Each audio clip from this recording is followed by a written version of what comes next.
ಬಸವೇಶ್ವರನಗರ ಠಾಣೆಗೆ ಹಾಜರಾಗಿದ್ದಾರೆ ನಟ ಚಿಕ್ಕಣ್ಣ.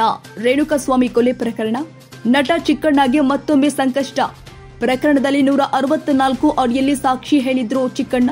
ಸಾಕ್ಷಿ ಹೇಳಿದ್ರು, ಜೈಲಲ್ಲಿ ಆರೋಪಿ ದರ್ಶನ್ನ ಭೇಟಿ ಮಾಡಿದ್ರು.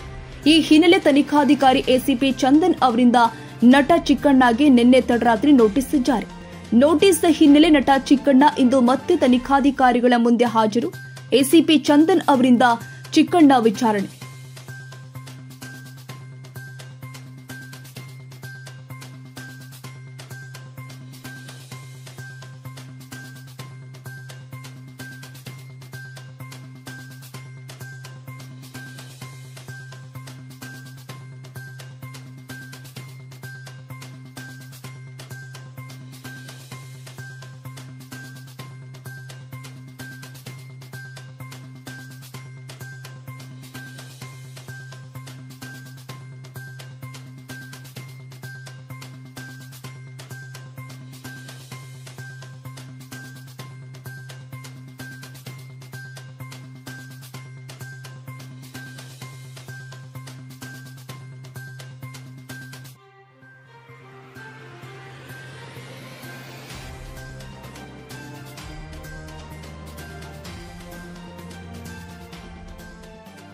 ಕ್ಷಣ ಕ್ಷಣದ ಸುದ್ದಿಗಾಗಿ News81 Kannada YouTube channel subscribe ಮಾಡಿ. ಹೊಸ ಸುದ್ದಿಗಳ ನೋಟಿಫಿಕೇಶನ್ಗಾಗಿ ಬೆಲ್ ಐಕಾನ್ ಕ್ಲಿಕ್ ಮಾಡಿ.